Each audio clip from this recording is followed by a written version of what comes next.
Sasikan, I'm good. I'm just feeling bad कि आप लोगों को wait कराया, but I'm coming from Jalandhar actually. So मैंने क्या गया सी 2.5 घंटे लगेंगे, मैंने 3.5 घंटे लगे. Oh my, thank you so much, thank you. पूरी स्टोरी तो नहीं बता सकते, नहीं तो आप पिक्चर देखेंगे नहीं. This girl is the force behind the film. The whole, I think, enthusiasm and energy is connects. So the subject is very relevant and social subject है. मैं हिंदी च बोला, पंजाबी च बोला, इंग्लिश बोला.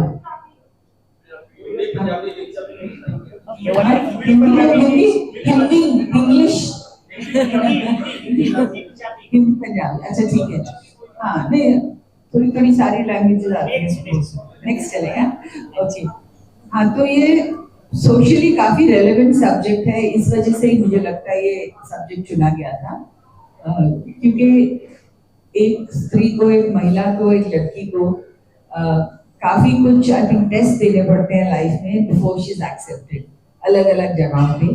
तो ये एक उस पार्ट का है कि उसकी मैरिज लाइफ जब शुरू होती है तो शी हैज टू प्रूव कि मैं एकदम पाक हूँ, कोरी हूँ एकदम. So these are the difficulties. आज के जमाने में भी ये प्रथा कई जगहों पे चल रही है सैडली. और सिर्फ इतना कहेंगे कि ये अनइक्वल है. मर्दों को कोई अपनी प्योरिटी प्रूव नहीं करनी पड़ती है और औरतों को बार बार करनी पड़ती है. और Anik, would you like to talk about this? Yeah. Thank you so much, ma'am. And Sat Shri Akal, everyone. यही बोलना चाहती हूँ मैं भी कि this is a very socially relevant subject right now. And अभी भी ऐसी practices, ऐसी कुप्रथा अभी भी इंडिया में है. ये जान के जब हमें ये मूवी मिली तो हमने इस बारे में रिसर्च किया. इवन हम दोनों का ये रिस्पॉन्स था कि अभी भी ऐसा होता है. व्हेन वी से दैट हम चांद पे पहुंच गए. I am from Haryana and I am very proud that Kalpana Chawla reach the moon. So आज भी हम जब ये बोलते हैं कि कि नहीं है, अभी भी women have to go through all these evil practices and she's not considered to be equal as men. So it's very sad. तो हमारी ये मूवी से एक छोटी सी कोशिश है कि we can bring around a small change in the society and educate people कि ये अभी भी ऐसी प्रथाएं बहुत सारे स्टेट्स में, लाइक अभी recently there was a case in Jaipur. So अभी भी नासिक में recently when our trailer came out, an NGO from Nasik contacted us कि हम लोग के यहाँ भी ये सोसाइटी में it's very prevalent and आज भी ये प्रथा होती है. And they are such educated officer class people and उन्हें 10-15 years since they got married, they have not been accepted by their families and their societies, which is so sad. So through our film, it's a small message that we want to bring out, and we want to bring out that change in the society and educate people about this. Because हमें भी अभी तक जब when we did this film, we researched about it, we came to know it's still happening and still prevalent in a lot of states, in a lot of communities. So yeah, this is what I want to say. Baki ma'am. ये पूरी प्रेम कथा का जो है ना ये है, शीर्षक है. शीर्षक जो कंक्लूजन किया है. आपको ये प्रथा के बारे में मालूम है? कोरी प्रथा के बारे में आपको मालूम है? किसी को मालूम है? नहीं मालूम? इंडिया में से कुकड़ी प्रथा के नाम से जाना जाता है. आप सर्च कर सकते हैं कुकड़ी प्रथा. सो हमने वो वर्ड नहीं यूज करके कोरी यूज किया है. And when this film started, हम लोग का ये कॉन्सेप्ट श्री नारायण सिंह का था, जिन्होंने टॉयलेट एक प्रेम कथा फिल्म बनाई है. तो that is how the title of the film was chosen as Ek Kori प्रेम कथा. बेसिकली ये प्रथा ये होती है कि शादी के रात को एक लड़की को प्रूव करना पड़ता है कि शी इज अ वर्जिन. तो ये प्रथा, क्योंकि अगर किसी भी वजह से एक लड़की को ब्लीडिंग नहीं हो तो माना जाता है कि वो नापाक है और वर्जिन नहीं होती. और ये मेडिकली प्रूव किया गया है कि ये जरूरी नहीं है. और बहुत सारे रीजंस हैं. So that is what we want to bring it out to our film कि लोगों को एजुकेट हो और पता चले कि there are other reasons as well. तो फर्स्ट नाइट के बाद एक लड़की को जज नहीं करना चाहिए कि कि ये वर्जिन है या नहीं, और लड़कियों को क्यों प्रूव करना पड़ता है, लड़कों का कभी क्यों वर्जिनिटी टेस्ट नहीं होते हैं लोग।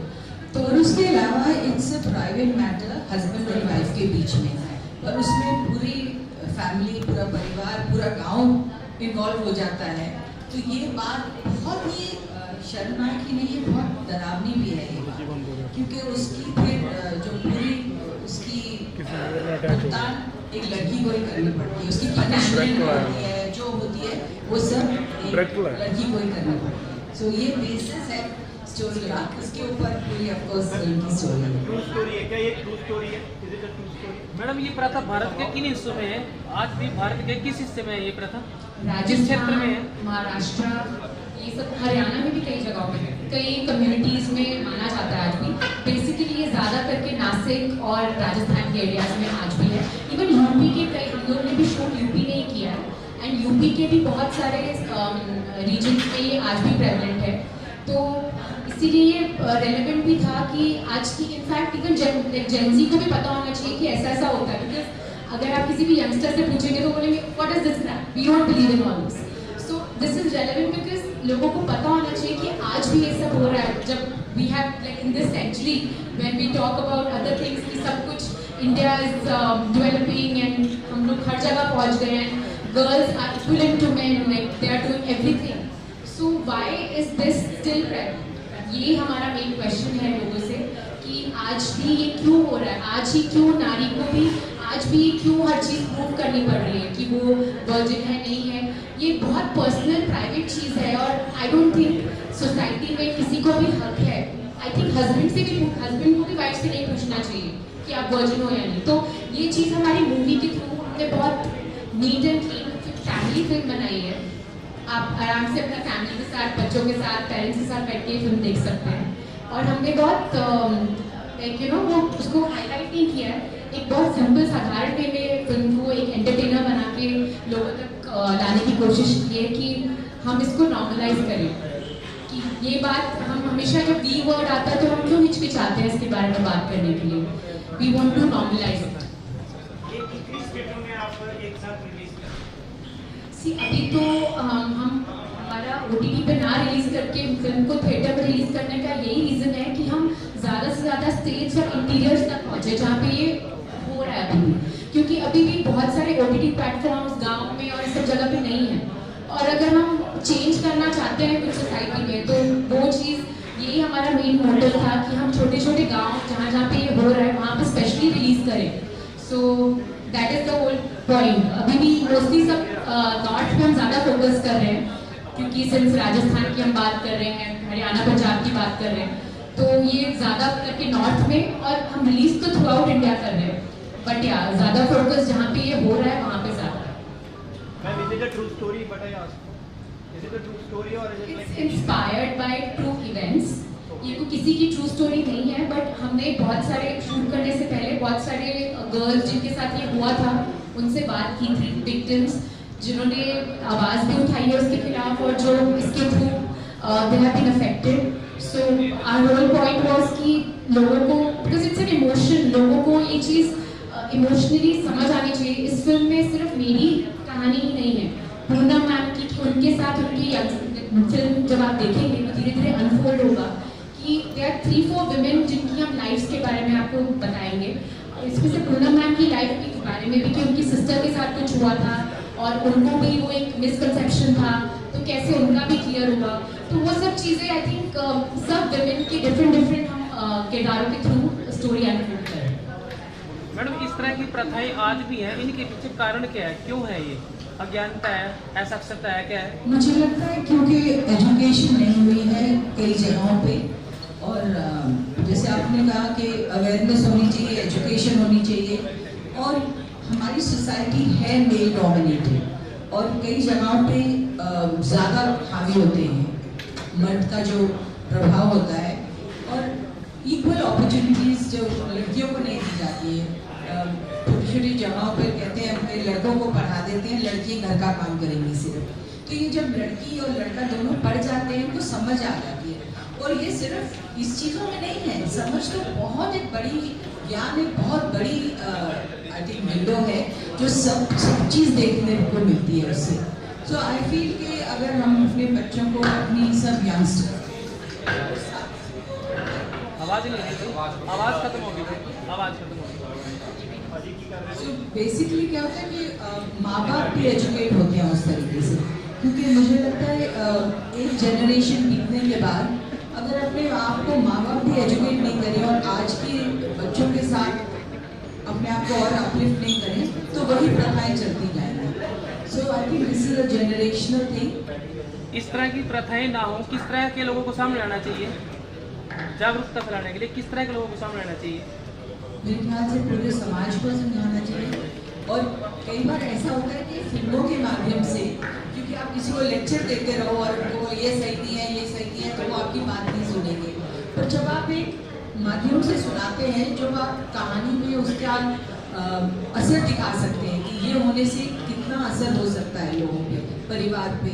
लड़की कई बार खुदकुशी कर लेती है, कई बार उसको उसके पेरेंट्स इतने लाचार हो जाते हैं कि लड़की को वापस घर भेज दिया है, हमने तो इतना खर्चा किया था, इतना दहेज दिया था, अब हम क्या करेंगे, हमारी लड़की बदनाम होके वापस घर आ गई। तो आप सोचिए ये कितनी बड़ी बात होगी। और लड़की का शायद कोई कसूर ना भी हो उसमें, पर उसको एक कलंक लग जाता है। तो ये बातें उसको जिंदगी भर उसके साथ उसका ट्रॉमा पूरी जिंदगी चलता है और उसकी आगे जिंदगी कैसे बर्बाद हो सकती है। तो ये एजुकेशन तो सबको मिलनी चाहिए, माँ बाप को भी, और माँ बाप को अपने बच्चों के साथ रहना चाहिए कि अगर उसके साथ कुछ इस तरह का नाइंसाफ हुआ है तो आप उसको दोषी मत समझिए। हो सकता है उसने कुछ ना भी किया हो और ये हालात ऐसे हुए हों। सो बहुत सारी चीज़ें हैं जो आई थिंक हमारी फिल्म में टच करने की कोशिश की है। ਤੁਹਾਡਾ ਮੈਮ ਇਹ 'ਚ ਨੈਗੇਟਿਵ ਕਰੈਕਟਰ ਹੈ ਕਿ ਪੋਜ਼ਿਟਿਵ ਹੈ? तनु की लगता है नहीं इसी की होता है, एवरीबडी जो इग्नोरेंट होता है जरूरी नहीं है नेगेटिव होगा। जेन्युइन बिलीव्स होते हैं ना कई बार कि यही सही है, मेरा जो सोच है वही सही है, एंड स्लोली तनु रियलाइज हो सकता है कि नहीं मेरी सोच शायद गलत सी थी, मैं चेंज हो जाऊँ, मेरी सोच बदल जाए। सो आई थिंक मेरा कैरेक्टर इस तरह का है कि एक टाइम पे वो भी बिलीव करती थी सर्टेन थिंग्स, उस साल खुद भी होया है problem in family, and then she realises तो कहती है नहीं मैं अपनी उनके साथ उसका साथ दूँगी, इसके साथ ये नाइंसाफी फिर से नहीं होने दूँगी जो मेरी बहन के साथ हुई। So I think it's all about learning, educating and evolving. ਵਾਲੀ ਜਨਰੇਸ਼ਨ ਦੇਖ रहा है सो मैम जिवें कि ट्रेलर ਦੇ ਵਿੱਚ ਵੀ ਦੇਖਿਆ ਕਿ ਪੂਜਾ ਪ੍ਰਥਾ ਦੇ ਵਿੱਚ ਜੋ ਚੀਜ਼ ਦਿਖਾਇਆ ਜਾ ਰਿਹਾ ਹੈ